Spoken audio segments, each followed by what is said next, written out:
Hi, today I'm ready for your Realme Pad Mini and I'll show you how to log out from Gmail account on this device.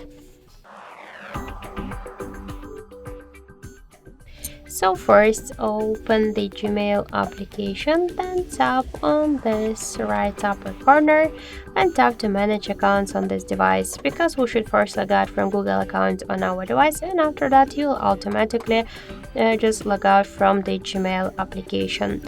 That's why tap here to remove account, confirm your action, I sure enter one from your protect methods if you use some of them. Now in Google account settings we just successfully log out from the Google account, so let's go back to the Gmail application. Let's refresh it and we can see that we just successfully log out also from Gmail application. So that's it, thank you for watching, and if you find this video helpful, leave thumbs up and subscribe our channel.